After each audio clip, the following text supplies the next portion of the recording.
So, ladies and gentlemen, you have heard from my colleagues, Sister Island issues, the economy, crime and infrastructure, tourism, and the challenges of the young people of this country, and the challenges of our seniors who have contributed tremendously to the development of this country. So, with those few remarks, I will open the floor to the media for questions. And you can say who you are and the media house, and you have 3 questions, and then we'll rotate and we might get back to you. Good afternoon, Zan Lewis, ZBV Radio. I have difficulty in understanding. Every time the opposition has a press conference, they're speaking about the same things. They're speaking about the problems in infrastructure. They're speaking about the problems in roads. They're speaking about the problems in water. They're calling on the government to do certain things, develop this area. And you could know the premier ain't listening to all you, because every time you all come, it just saying the same thing. The member for the 6th district said he's tired. And he's tired of this lackluster behavior. Mr. Mater talk about they can't continue to walk this road of blindness. But it's just talk. Some time ago you said, Mr. Skelton, you can only talk. But there is something. The premier not listening to you all. The premier continue to on the same road, his same path. And as you continue to talk, nothing is happening. What next can you do? Isn't there something else you can do instead of just being repetitive, just saying the same thing all the time? Well, one of the things, thanks Suzanne for the question. One of the things about what you were saying, in this business that we are in, we have to continue to talk and bring the issues to the public, who some of them know more about the problem than we do. But we don't have any other choice but to talk and to take actions like walk out the house, call press conferences, go on the radio, talk about these issues. That's the democratic process.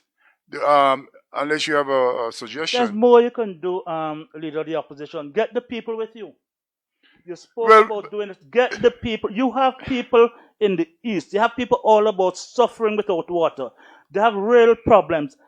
You won't get the people from the 3rd district anymore. You should have gotten them before. You won't get the 3rd, I believe, because of Mr. Fraser now with the government. We'll get some. You'll get some. But get the people along with you instead of all of this talking. You're not trying to get the people who have water problems. Get them on the road. And get them on the road to rebel. To rebel and not rebel, but just to show their disgust of being fed up. A good suggestion. Will you do it? I will do it. Members, it's not a good idea. What are your thoughts on that? That's 3 questions. No, that's 1. But the point you're making, we understand. Trust me, we understand. Mr. Skelton, you all have been saying certain things about how the country is running. What are you all doing apart from just talking? I am saying that there are 6 of you. Are you offering an alternative?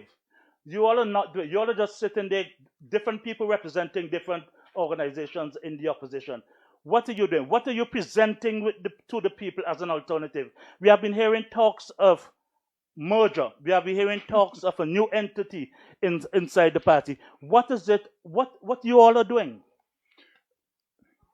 Let me see if I can answer your question, so you don't add anything to it. Zan, one of the things that we have recognized as an opposition, even when the member for the Tortola was with us, we recognize that the last 2 elections clearly states that as individual parties, it's very difficult for us to unseat the Virgin Islands Party. So there are discussions that are happening to see how we can get our people together and to stand for a common cause so that we can basically present ourselves as a united front to for the next election. I think that's what you're hearing. You support the merger between the PVIM and the NDP at this time? I support the merger of our people on all sides getting together for the common cause of developing our country. So that's a yes? I don't know what else it can be. No, I'm asking if that's a yes. I'm asking you a direct question, sir. Are you in support of the two parties? Are you in support of the PVIM Having discussions. having discussions and to join it? Yes, or I am. are you in a better? I am. And are you? Wait. No. Let me put another one to you. Or are you in a better position, or probably prefer the parties coming together but forming a new entity? That's a difficult question. I never thought about it, but ask me it again in the next press conference, and I probably so have a good. So that's not happening now within the party. This new entity. I don't know if it's happening. It's not happening with my blessing. So is it happening, sir? I don't know. It's on. I wanted to add to what the question that Zan asked. It's a very valid question. It's a very valid comment more than a question. And that the opposition comes and talks and says the same thing and nothing happens. It's one of the reasons why I said that we need to have more than press conferences. We need to have the people talking with us. We need to talk with the people. We need to hear from the people. Yes, the people elected us to represent them, but the people can speak with perhaps more eloquence and get them to speak more frequently about these issues. And then at some point, somebody will be listening. In my own way, moving along from that point, in my own way, I am not just talking. I do things that will help the people, of this territory. And I talked about them. I talked about helping with the sister islands in the educational field. I talked about helping in financial services and so on. So in our own way, I think all of us do things. But the point you make about us just talking is a valid point, and we have to move beyond that, and we have to get the people to do more talking, the people of this country. Thank you. Next. Hi, Jacques Wooding, 284 Media. So my first question is to Honorable Skelton. You mentioned that the opposition has made significant contributions to various bills. You also listed them out, acknowledging that much of those discussions occur in the committee stage. Premier Wheatley has said he hopes to make this stage of sittings public as the government prioritizes freedom of information. Do you support this move, and how do you think this will impact public perception of the opposition? I support the public viewing of committee stage. Structure they have to put structure to it before that can happen. And you see it in many parliaments around the globe. So I don't have an objection to it. The structure, and it might bring a level of decorum, a level of responsibility to the committee stage of the proceedings. Okay, and just part two of that question as well. How do you think it will impact public perception of the opposition? I think it will see the opposition in its true form, where the contributions that the opposition makes to all of these bills. I think it will be good for the opposition, and it will probably make the government bring bills that with not so many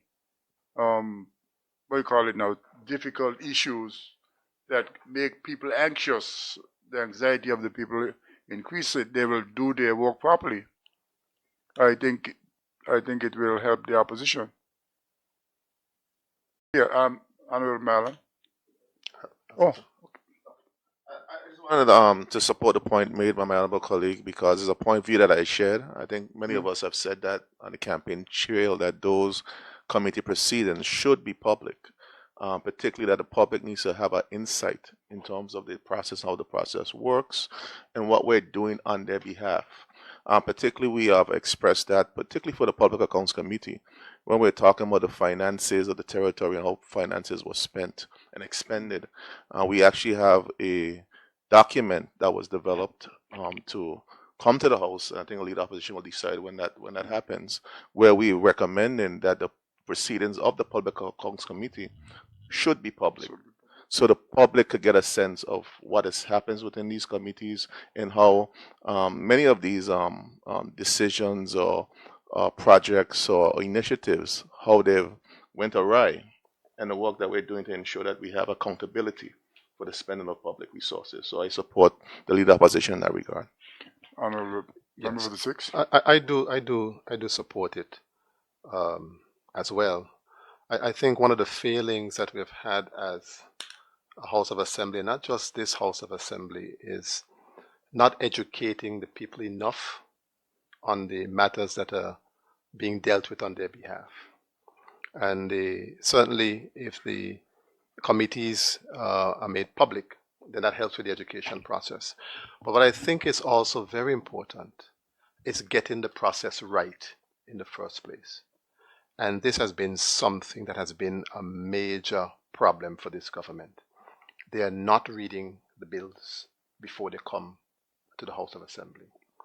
As I said, just in the last sitting, one member indicated that himself, that they're not reading the bills, they're bringing them to the House of Assembly, for the House of Assembly to address them. So there is a fundamental problem at the beginning. It seems as if the instructing ministries are not giving proper and clear instructions to the Attorney General's chambers to draft legislation that could stand the test of time and consider all the various things before they get to cabinet. If they get to cabinet and they're not in a state of readiness, because you get your cabinet papers days in advance, just like you get your papers for the House of Assembly days in advance. The papers are given to you with the addendums and attachments for you to scrutinize them, for you to read them. Because even in a previous government that we've been in together, Honorable Skelton, we have sent back many pieces of legislation from cabinet that we know did not pass the smell test to get to the House of Assembly. Those two last bills that came to the House, I mentioned them in my discussions, the Police Act and the Cybercrime Act. Those should not have come to cabinet, should not have come to the House of Assembly in the state that they were in. They were woefully insufficient. They were matters that dealt with human rights, people's fundamental rights and freedoms, with no consideration at all for the balance, that balance between supporting law enforcement and also protecting the fundamental rights and freedoms of people.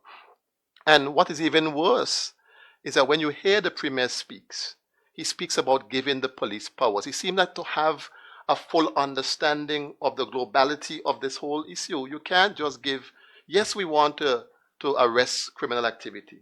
We want to get it under control, but you don't want to turn the country into a police state. And so you have to read the information. If you don't understand it, you have the resources available to you.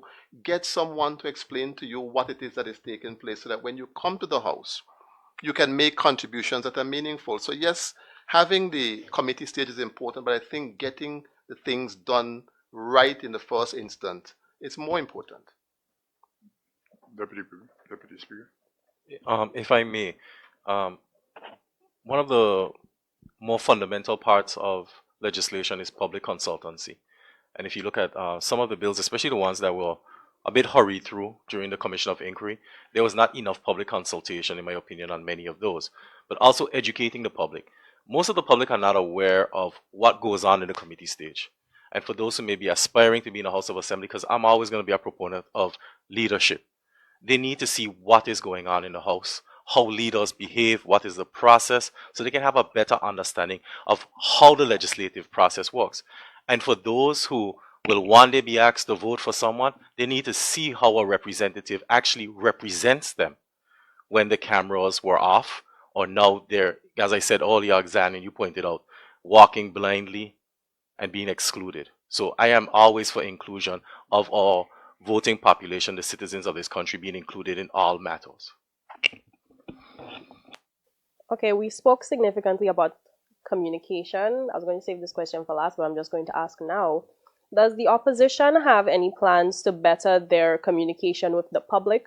While some members, like Honorable Smith and Honorable Turnbull, for certain, have been very active online on social media, especially other members lack that visibility. I'm going to use Honorable Skelton as the example because his last post on his official Facebook page was on the 19th of January 2024, and prior to that, April 2023.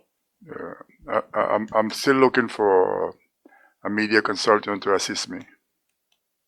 But is there any plan for maybe a joint page for the opposition for these kind of postings, or? It is true. We spoke about it, but we never got around to making it happen.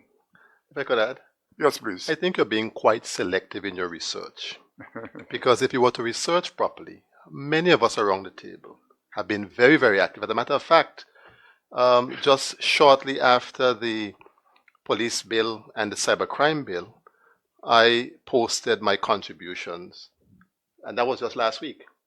So I want to encourage you to do greater research, because what you are saying is not so. I apologize for my selective examples. I've also noted Honorable Mather on Twitter. Yes, let me finish as well. And there are also different forms of communication, not because you're not seeing it on Facebook. I understand you're a young lady, but before you were born, we used to talk under trees. We used to visit people's houses. As a matter of fact, that is perhaps still the most effective form of communication. So not because you're not seeing it mean that it's not happening. It is happening. And even Honorable Skelton, he's a little older than us. He may not be on Facebook, but I know he goes out himself into the communities, just like all of us, and have discussions. So not because you're not seeing it, darling, doesn't mean it's not happening, okay? I want to add What's been said? Just one thing for me to note, you did acknowledge that I'm young, and a significant portion of voters are also young. Voting starts at 18 years old, so voters might not all be under the tree or listening to the radio. But the point, I agree with what you're saying, but the point that I'm making is a combination. It's a combination of all of those things in terms of being able to have effective communication. Both what you're saying and also the one-on-one discussions. And funny enough, when you go out, a number of us are very outgoing. Tonight is Friday night. We're going to put on our Friday night attire and we're going to go out. And you're going to meet the young people. And you interface with them there as well. Because when you're talking most times on social media, you're posting something. Very seldom you get responses. You don't get that level of interaction when you meet face to face. So that's still the best form of communication in politics as far as I'm concerned. And I think all of us do that. Remember a second. Thank you. If I go back to the point of your question, what can we do, and do we plan to do more? I think we need to be doing more. Individually, we all do our best to represent and ensure that we are remaining relevant and advising and updating the people of our constituencies, both with the face-to-face contact, the house-to-house visit, the community meetings, the posts on social media. But as a collective group, I think that was the point of your question. I think what we plan to do going forward, and I hope the leader opposition, I know it's part of the discussion, but I'll just say it now. What we plan to do is not just have press conference, but be able to go around the territory from District 1 to 9 and have meetings and have different engagements with both the young people as well as the older community on areas and issues of concern. So I think together with what we're doing individually, as a united front of the opposition, one of the things that we can do more is engage the public more as a united front to appreciate the concern so that when we go to places like the House of Assembly and even on our public forums, we could be able to report back that we had this meeting, these are the concerns, these are what we want to have addressed by the government, and if they address, we could relay back to the public the same thing. I think that helps with accountability. So to be fair and answer your question, I think there is more that we can be doing as an opposition collectively to show force, and I think that also points back to one of the questions that Zan was asking in terms of talking, but talking accountable in our responses, what has been done, and letting the people know that this is what we are doing. No, I just wanted to share, and I thank you for your question and your point that you raised. And as a young person, I guess you're getting that from your segment of the population as well, who are saying that they want to see more and hear more from us. And I think we hear you, and I think there's need for a collaborative approach. All the approaches that our members mentioned are necessary, and likewise the one that you mentioned is necessary as well. So we'll look at being more active, me in particular, and be more collaborative in our approach in terms of engagement, particularly the young population, who's very active on social media, eager to know what's happening in their country. And I agree. I think your point is taken. Your point is very valuable.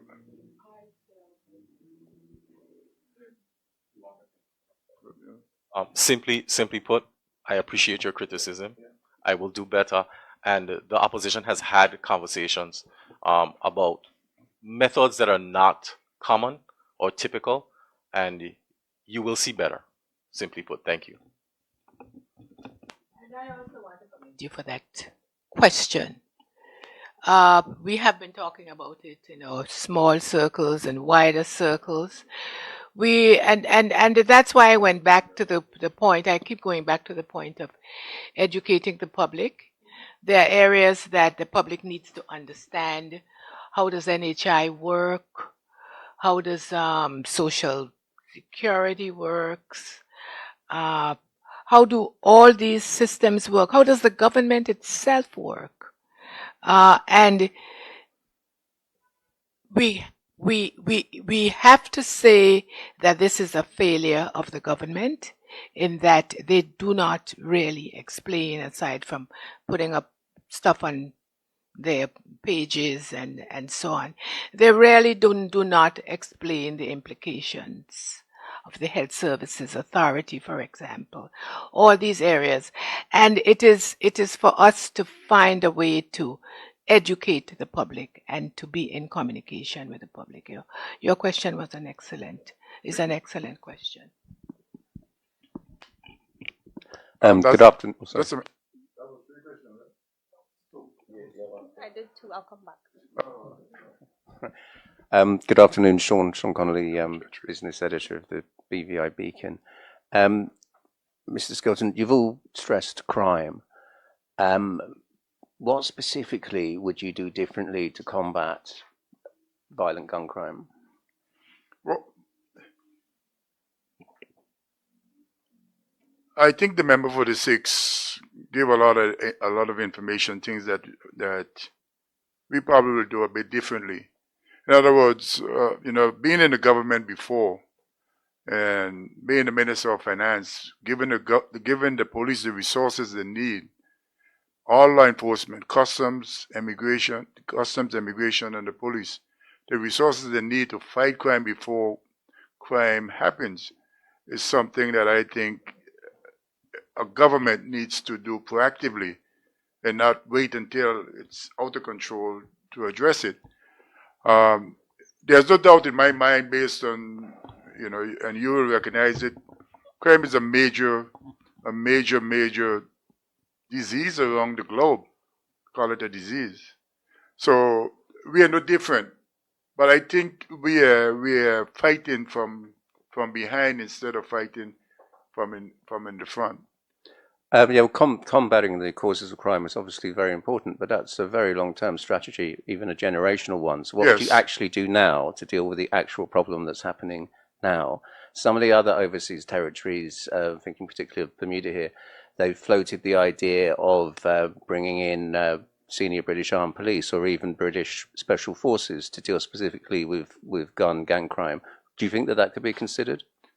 Yes, I think it was considered in the past. We have, back in 85, 84, when we had some difficulties, we brought in police officers, UK special forces to deal with some of it. Do you think it's time to go back to that, to revisit? I think there needs to be it needs to be a combination of things. You know, I know a state of emergency, even a curfew, or those things. You know, you got to think on businesses. You got to think on a lot of different things. So it needs a collaborated effort. I alone giving you an answer is not the answer. We need to sit around with people who know how it affects each thing and then make a decision. And one of those things, a combination of those things, will need to happen. Can I add something? Police officers, curfew, for period. All of those things probably need a combination of things to fight crime.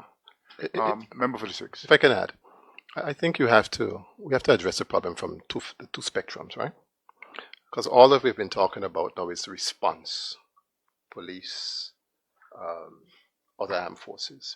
We have to get to the root cause and try to understand what is attracting our people to get into antisocial behavior and cause the intervention from early. Yes, those that have passed the threshold and are doing things, you have to use law enforcement to curb it, while at the same time trying to save them. But you have to also take measures to capture those ones who are vulnerable and address the issues from there. So you're starting with the education system. One of the things that I've noticed that has not been a part of the agenda of the government is that we don't have enough youth programs in the country right now. And we need to be able to develop that a bit more. There's far more focus on the students who are in formal education and not enough being done between the ages of, for instance, 19 and 29. You can't find a program for those persons in between there. So, and of course, it requires the pulling of the different civic groups and organizations. So a real comprehensive strategy has to be engaged, not just in terms of the police intervention, which is, of course, is very necessary. What we also have to look at is the economy. The poverty breeds crime. And and this is in no way for me advocating or supporting criminal activity. Not at all. We have to show absolute contempt for it. But the reality is that if we don't provide enough opportunities for people to live legitimately, they will do so in other ways. And there are not enough programs, there are not enough opportunities, there are not enough government policies to engage those people who are vulnerable, who we see as the most vulnerable persons, to be a part of the economy. So it takes a comprehensive, it goes back to what Honorable Mehta said. There has not been an overall crime reduction strategy from this government. And it needs to be done post haste so that we can know what the various issues are, the various vulnerable groups and where they are, and what level of intervention and at what stage that intervention must occur so that we can stem the problem.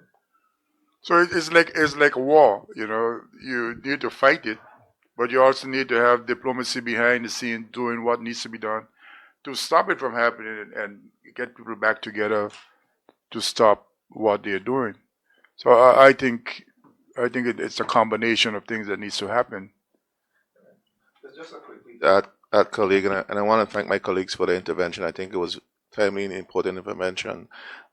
It comes down to a strategy. There's no crime strategy in the country. It's simply put, there's no strategy. I've asked in the previous house on many occasions for a committee of the house on crime. I've also asked for us to expand the National Security Council not to just be the premier and his designee. The lead opposition needs to be part of it. Civic organization needs to be part of it. Even social groups need to be part of the National Security Council. It's that way in Cayman Islands, where you have a broader cross-section of the community as part of the discussion and the solution moving forward. That way, you could develop a proper strategy for fighting crime, so you get a sense of what the issues are on the ground, why some of the things are happening. It's not just young people. there's a direct correlation with economic inequality and crime. I am seeing in my constituency things I've never seen before. Persons of middle age and certain age groups now are in difficult situations, or find themselves in places where they've never been ever before. The government is not doing a good enough job of managing the resources that the country has at its disposal. When you have over $100+ million over the last 2 budgets going back into the treasury, not being spent on programs to improve the youth programs that my colleague spoke about, not being spent on technical schools or technical programs to give people additional skills, not being spent to support the small businesses and the services that they offer, people are going to struggle. The entire economy in the territory is going to struggle because of the lack of economic flow into the economy. Government is a big provider of the BVI's economy, over $400+ million. If that's not going into the economy, it's going to have an impact on the social fabric and on crime. So overall, there just needs to be a strategy. We don't see a plan of a strategy, and we've made recommendations. We've suggested a committee of the whole house, the things that I've mentioned, where all of us could put our heads together to develop a comprehensive approach to address the issue of crime in our territory. Okay, second question, Mr. Skelton. The ever elusive no confidence vote, where are we at with that at the moment? The last time you tried to force it, I think it was November, you accused the Premier of packing the order paper so that there wouldn't be time. He said at that point that he'd offered you a deal behind the scenes, you and the Speaker, where if you let the COI stuff go through, then he would set a specific date for you where the no confidence motion could be heard. Is that correct, or is he being misleading in that? I think I nearly used one of the words.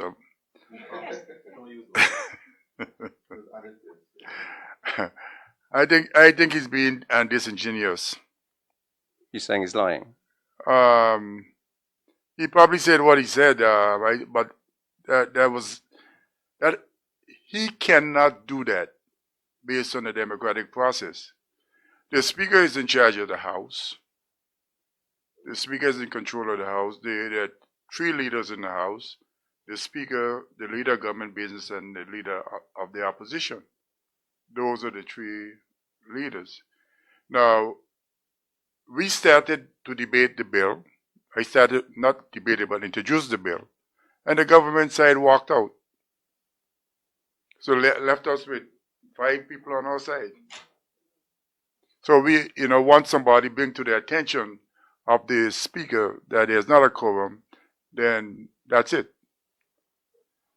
So the introduction of the motion was already in process, and they walked out. The government walked out of their own house that they have the majority for. If I may just piggyback on what Honorable Skelton is saying, what the Premier says and what the Premier does is 2 different things. That has been proven, and by your fruits you should know them. That's what the Bible says. I think what's important is for us not to lapse on the fact that the opposition will bring back another vote of no confidence, and we will continue to bring challenges to the government, because even the 21 items that were listed in that motion in November, if not 99% of them, given that we are now in January, they still are very relevant. And there's more that can be added, and we will do our job to bring it back to the House of Assembly, because it's part of the democratic process. It's part of how you keep the government accountable, and rather than them playing the games that they have with the democratic process, they need to answer the people of the Virgin Islands, because the things that we brought in the vote on the confidence are on behalf of the people of the territory, and the people of the territory are saying that they are hurting, and hurting people hurt people. So we are trying to get the government to address the things that you need to address, You have $100 million. You have almost a $500 million budget. What are your plans to address the needs of the people? And that's what the vote of no confidence is. So you'll see it very soon in the future. I could just add one last thing. Your very question, which I believe to be truthful, again highlights the lack of respect for the legislative process by the Premier. And he has demonstrated this consistently throughout his term as Premier. I mentioned concerns about the bills coming to the House without being properly read and properly scrutinized, the bills being pushed through for first, second, and third reading without understanding the importance of the first reading and time in between the first and second reading so the public could be made aware as to what is taking place. To even simply his lack of respect for the House, he's late every single sitting of the House. The last throne speech, the governor's people were there. He had the governor waiting almost 40 minutes for him to arrive so the governor can give the throne speech. And here in what you are saying, he's negotiating a parliamentary device, a parliamentary accountability device. He is negotiating for it to come when it suits him. Don't we see what's happening here? This is somebody who has absolutely no respect for his first call of duty. Nobody voted him to be premier. Nobody voted him to be a minister of finance. You were voted first to be a member of the House of Assembly, and that is where your power is derived from to carry out your executive functions. Huh? Do you think he acts like a dictator then? He's acting as somebody who is not master of his own mind, who does not understand what it is he's doing, who does not understand what he's gotten himself into. It is clear. It's almost like a child who is just playing with marbles and moving them around and think that it's all fine. That is the behavior that we're seeing. So for you to negotiate when the leader of the opposition brings a vote of no confidence, tells me that something is dreadfully wrong. And I look at it more like he is basically playing with the democratic process of any parliament, because in any parliament the opposition can bring a vote of no confidence to the House, and it is normally accommodated easily. But what he has done is, bills, he continued to reorder the other people, which is sometimes unheard of. Only here it happens. It's normally done when there is emergencies, real emergencies. That's when you reorder on other people. And in most parliaments, the other people only last for a day, the majority of parliaments. But all other people goes on for weeks and months. So he's playing with the democratic process in my mind. Okay, if we do actually get to a vote ever, it's 7-6 in the Premier's favour. So who are you aiming to flip? Who's your target? Who's your weakest link on the government benches? I was hoping to flip that large member, but she's with us. Now I have to try to flip the member for the third. Okay. I think, Sean, it goes those points in the vote of no confidence. They go beyond. I know you were being flippant when you asked who would be flipped. But somebody has to be flipped. Yes, in order for it to succeed. But those points are critical. I know Zan said that we talk about them all the time and repeat them, and they are not they are ignored. But there are points that the country needs to hear debated. They are from both sides, the government side and the opposition side. And when the time is right, I hope that vote of no confidence will be debated when the time is.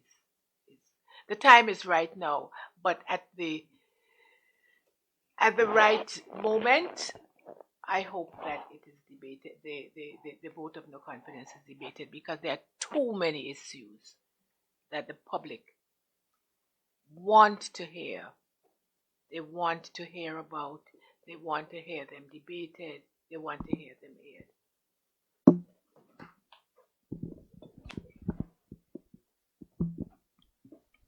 Good day, Shanda, BVI News. The representative for the second mentioned that they were not invited to the tourism summit. The at-large representative, Miss Lawrence Smith, stated that she went. Is there a reason why the other members didn't opt to go as well, or take the same initiative? I think I will let her answer that question. I think you missed something that she said. Shonda, as a territorial at-large representative, I'm everywhere all the time. I think all of us try to be. I knew about this conference, this important conference, since November of last year. And it was at that time that I made it my business to say or to ask that I be included, invited. And that is why I said I invited myself from then. And I believe from the 2nd of January, I kept getting it confirmed and reconfirmed that I would be there in a personal capacity. And I can say that when I arrived, I mean, you know, the protocol was attempted, but I did say I'm here in a private capacity. And so I was there as a member of the public. And remember, she was a member of the government back then when so she would have had inside information that we would not have had. Okay. That's flippant and not Shonda, if I may, just for public knowledge, I have not been invited. I did receive what I assume was a message from a public officer the night before it was to commence. I since reached out to them and asked them what were they contacting me about. Another member of the opposition told me more than likely it was about the event. I will go on record that I have not and was not invited. And I can only not appear at things that I'm aware of. If I'm not aware of it, I will not be held accountable for it. But this is, again, a reflection of when the government has things, they will invite who they choose to invite. And that is something that continues over and over again. And then members of the public will be questioning whether or not members of the opposition, why were you not there? But again, for myself, I'm saying, and my other colleagues as well, we cannot appear where we're not invited or we're not aware of. As the leader of opposition, I was not invited. I got a telephone call about 5 o'clock the day before, apologizing for the oversight of not inviting members of the opposition. I have to agree with what is being said. And I think it is something throughout government that requires more attention. Again, it's an indication, in my view, of how the executive arm of government is handling their responsibilities. We're all members of the House of Assembly. In your thinking, there's no way that you can arrange something of this magnitude, particularly with the fact that the opposition has been hammering the issues surrounding tourism, asking for a tourism plan. Almost every sitting of the House, we mention it. During the budget debate, it was a long part of our discussions about the numbers and the fact that people are hurting. I don't see how you could forget to invite the opposition. And then, I don't know if you noticed at the last, at the throne speech, you didn't see anybody from the public pretty much there. You just saw civil servants. Yeah. So it seems as if there's something is wrong in the engine of government that is not working. But notwithstanding the lack of invitation, I listened in on social media, it was certainly a good thing to do, to have a summit. It would have been good if it was done earlier during the off season, so at least some of the changes could have happened in this season right now. But I guess it's better late than never. But it's going to take a lot more than the summit. I think some good things came out of it. One of the things that continue to concern the opposition is that the lack of resources behind the tourist board. You give the tourist board $10 million when their operating expenses is 9 million. What do you really expect them to do compared to their competitors who have upward of $20 million for marketing of the country alone? So it just can't be what you are saying, more talk, more talk, more talk. To move some of these things along, to get us to where we need to get to, the financial resources need to be deployed with the tourist board to make sure that things happen. Just for the record, I just wanted to also say that the view expressed by members is the same in terms of my regards. And I also want to express the view of my concern in terms of how the government handles national events. You had a deposit insurance launch. I don't know if the colleagues were invited. I wasn't invited. You had other major events that are of a national importance that we continue to think that we're playing this party politics. Once the elections are over and the 13 persons are elected, you're the leaders of the country. All of us are the leaders of this country and have a responsibility for what happens in this country. So we all need to be involved in the process in some way. We're not going to sit in cabinet if we're in opposition. Sure, but we need to be part of the discourse and the discussions, and particularly things of national importance. And I think that's where the lack of maturity comes out and shines through, where you see that people think it's about party lines. No, it's about country. People in 8th district elected me to represent their interests throughout this country. The people in the 2nd, the 6th, territorial people that vote for the top 2 vote getters in this last election, top 3 vote getters in the last election. They are people that they represent their interests, and they need to be part of the discussion and the process that are taking place from a national perspective. And I just hope that the government sees the error of its ways. We're going into a new year. We have a new approach in terms of how we deal with these issues of national importance and ensure that all of us are around the table of discussion. Right, thank you so much for that. I also had one more question. I know that Director Stacey Matters, he's also the director of YEP. But what is the opposition as a collective using their roles in society? How do they plan to aid the gun violence or the increasing gun violence in the different societies? I think I thought we answered that questions. Yes, you spoke about it on the government collaborative. I'm talking about your roles in society. Let me allow the... I guess I need to be the one to actually answer this for my colleagues. I'll begin with the leader of the opposition. I can let you know that in small instances, the leader of opposition has agreed to begin by having conversations with young men in our society about, like I said in my presentation, about what we expect from them. He's a big person that's into cryptocurrency and those things. So trying to help them with their financial literacy. The territorial member, my colleague Lorna Smith, as she said, she's all over the place, and she's been investing in educational advancements. She's also been investing in cleanups throughout the society, because sometimes it's just about your environment and what is going on that needs to be done. My colleague in the 8th is also known during the Christmas season. He did engage a lot of the young people in his district. He's also an avid fisherman, and he's always excited to talk about that with young people. And you can see with his son what he has done in terms of his love for the sea and things like that. The honorable representative for the 6th district, as you know, has always been an advocate of young people in the society, and you can see the things that he's done both during the Christmas season and throughout his district. That's something that you'll always see. He's always discussing the rated program and how he's been, and his colleague for the 8th, been effective in getting young people who are underemployed or underskilled on that track.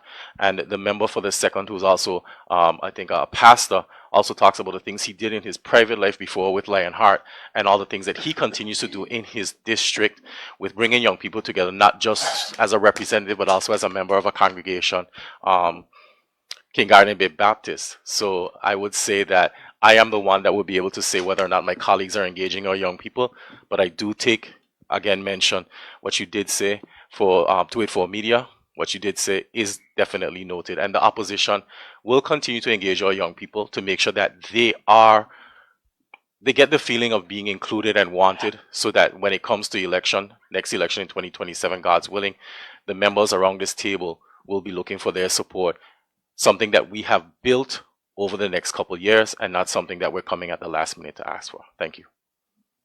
Just to quickly respond and add to what Honorable Mehta said, he comes from a background where YEP is approaching its 20th year. as director. I had my time with Project Lionheart, which I still do some mentorship in my private capacity. I think part of the discussion is, as Honorable Walwyn stated, the prevention and intervention, not from the police side, the prevention and intervention from early education to steer our youth in the mindset to understand that yes, violence and crime is out there, but your mind and your ability to dream, your ability to have vision, your ability to plan is a path to success. Because what we don't do enough is pay enough attention to those who are falling by the wayside. I was one of those persons that was not a straight A student. I was one of those persons who graduated every single aspect of my life. Thank you, Lottie. So we have to put more energies in that, because this fast life that is being lived is much more attractive.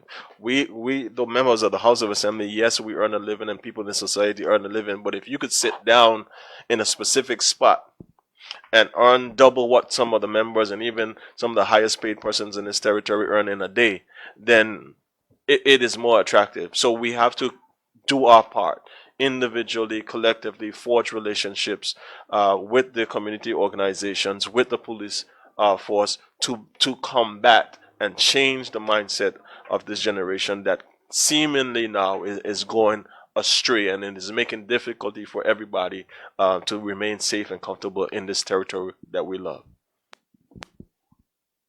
Okay, I'm coming back for my last question. During and following the standing finance deliberations, I had the opportunity to speak to a few senior public officers, and the most common complaint among them was about the format of this year's deliberations, where they weren't allowed to make presentations, but they came to answer questions. One of them mentioned feeling stifled. That's what was said. Right. That they felt a bit stifled regarding the presentation, that they weren't able to accurately voice the concerns of their department, because it's like they just came to answer questions. What say you on that?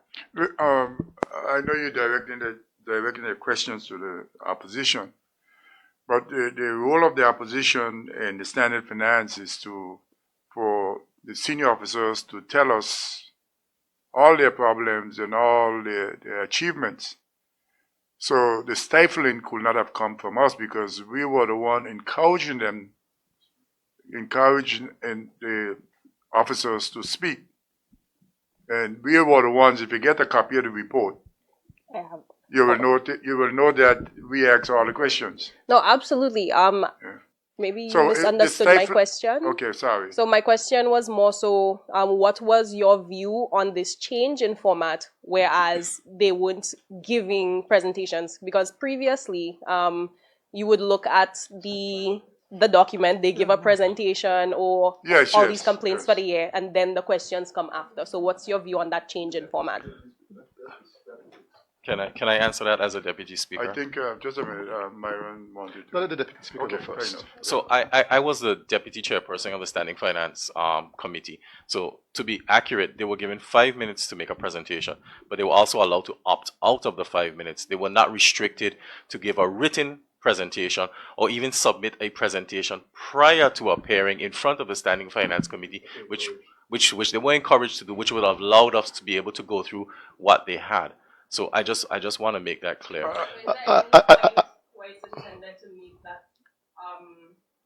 Available to the public, because I have the document here, and what it says is, in the cases where they did take, I was saying I have the document here, and what it says in the cases where they did make some presentation or provide an overview is that they provided an overview of the operation. So even with the document, we have no idea. There were, as the deputy speaker is saying, and has been customary throughout all standing finance sessions, the first thing the chairperson of the committee asks is, would you like to make a presentation, or would you like to go straight to questions? Every single person that came before us was given that opportunity by the chairperson to do that. As a matter of fact, the majority of them opted out of not giving presentations. And those that gave presentations that were even lengthier than the time allotted they were given grace to complete what they were saying. So I'm not sure. What I did notice, though, which perhaps again I want to encourage you to go back again, is that many of them did not know what was approved in the budget for their departments. That is what I know happened.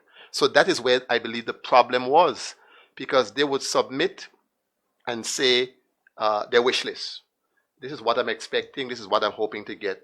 And when they got into the sessions is when they saw what the government allocated for them to have. That to me was the problem. The tourist board in particular, the chairman of the tourist board came in expecting to receive $17 million based on what he had put in for what he needs to do for tourism for the year, only to find out in there that he had only $10.2 million. And that happened with many of the other departments. So I have to clear the speaker, I have to clear the deputy speaker. That is what you're hearing. It is not true. But fundamentally false. I think the fundamental thing that is happening with the budget and the budget process is totally wrong. We are taking a $400 million budget that's supposed to do all sorts of stuff in the country for the next 12 months. And we put it in a window of 2 weeks to ask questions and to find out exactly what this budget means to the people of the Virgin Islands. In the past, it was never like that. I was the Minister of Finance way back, and it took us whatever period of time the House required to go through the budget and to get it right. And I show, if you read the report from the Standing Finance, and then take a copy of the approved budget after it's finished, and examine it, you'll note that the things that were agreed on in this is not in that. Sure, you'll find. I think we're trying to limit the process to shorter period. That is my observation. We have to wrap up, but we need to get Zan his last question.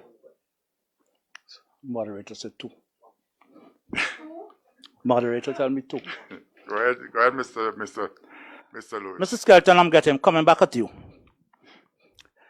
All of you come here today speaking individually on the many issues that are affecting the territory.